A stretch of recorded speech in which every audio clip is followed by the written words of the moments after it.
খোঁজ পাওয়া গেল দিদির? পেয়ে যাওয়ার কথা।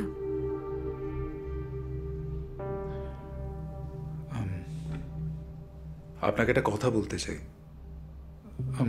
বিষয়টা খুব অদ্ভুতই। অবশ্য জানি না এখন আপনাকে বলা উচিত কি না, কারণ আপনার যা মেন্টাল কন্ডিশন। আপনি বলুন, আমার মেন্টাল কন্ডিশন নিয়ে আপনাকে ভাবতে হবে না। কাল সন্ধেবেলায় যখন আমি ওই ডেস্কে গেছিলাম, একটা লেমন ইয়েলো কালারের জ্যাকেট পরেছিলাম আমি। কি অদ্ভুত ব্যাপার, সকালে যখন ওই রাস্তায় মানে ওই গাড়িতে যখন ঘুম ভাঙলো, জ্যাকেটটা তখন নেই আমার গায়ে। জ্যাকেট? হ্যাঁ, লেমন ইয়েলো কালারের জ্যাকেট একটা।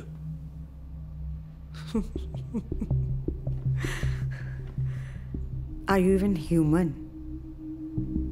আমার মেয়েকে পাওয়া যাচ্ছে না, আর আপনি পুলিশের কাছে ওই লেমন ইয়েলো কালারের জ্যাকেটের খোঁজ আসুন মিসেস সেন, তুমি রোহিত, MBBS সেকেন্ড ইয়ার। আমরা ওনাকে অ্যারেস্ট করেছি। কি বিষয় বৃত্তান্ত সেটা নিশ্চয়ই টেলিভিশনেই দেখে নিয়েছেন। দেখেছি, ফোনের চ্যাটটাও দেখলাম আপনাদের ওয়েটিং রুমে বসে। কোন চ্যাট? 5 মিনিট দিলাম, আপনারা কথা বলে নিন। কাল সকালে আমরা মিস্টার সেনকে কোর্টে তুলবো, তারপর পুলিশ কাস্টাডি চাইবো। That is it. Shahana, please come out of the room. Yes ma'am. Mitul কই? মিতুল আসেনি? দিদিকে কেন টক্সিক রিলেশনশিপ থেকে বেরিয়ে আসতে বলেছিলে তুমি রমিত? কি সম্পর্ক ছিল তোমার দিদির সাথে? এসব তুমি কি বলছো গার্গী? আমার সাথে দিদির সম্পর্ক? Are you out of your mind? ভুল বলছি আমি? এর আগেও তো ছিল ওই সাবঅর্ডিনেটের সঙ্গে, ওই যে Sahana Afroz. Please stop all this nonsense.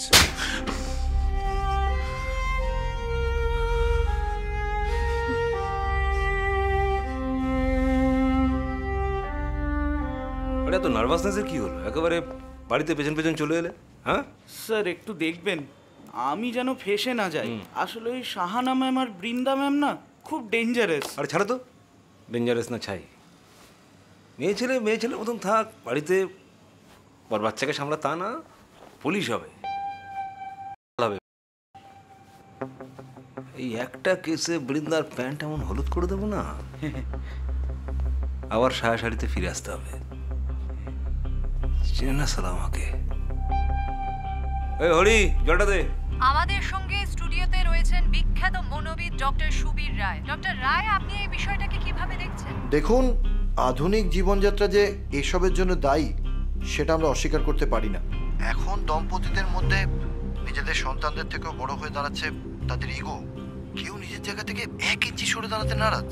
এর ফলে সংসারে ফাটল ধরছে, যার প্রভাব পড়ছে সন্তানদের বেড়ে ওঠায়। আমরা মনে করতেই পারি এখনকার মায়েরা যদি আগেকার মায়েদের মতো একটু নিজেদের কেরিয়ারটা স্যাক্রিফাইস করতে পারতেন, একটু নিজেদের ইগোটাকে দূরে সরিয়ে রাখতে পারতেন, তাহলে দিদির মা বাবা আজও একই সাথে থাকতো।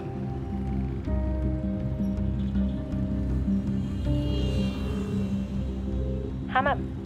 শাহানা,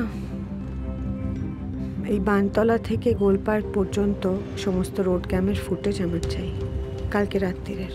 হ্যাঁ, ওগুলো লালবাজার নিয়ে আসার ব্যবস্থা করো। আমি ওই 2-3 ঘন্টার মধ্যে পৌঁছে যাচ্ছি। Okay ma'am.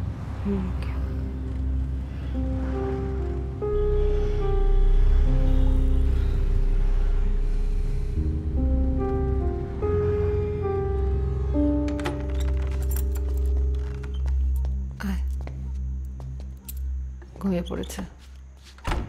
এতবার করে বললাম জেগে থাকবি, ঘুমোবি না, সজাগ থাক। মিতুল, মিতুল, আমি খেতে দিচ্ছি। রাতুল, হাত মুখ ধুয়ে আয়। এই মিতুল, তুই খেয়েছিস? কি কাণ্ড দেখো। কি রে মিতুল, তুই খাসনি? খাবারগুলো ফ্রিজেও ঢোকাসনি? কি বলবো বলতো? এই রাতুল, হাত মুখ ধুয়ে খাবি? আয়। হ্যাঁ দাও। এই মিতুল, সারাদিন কত করে ঘুমোই বলতো?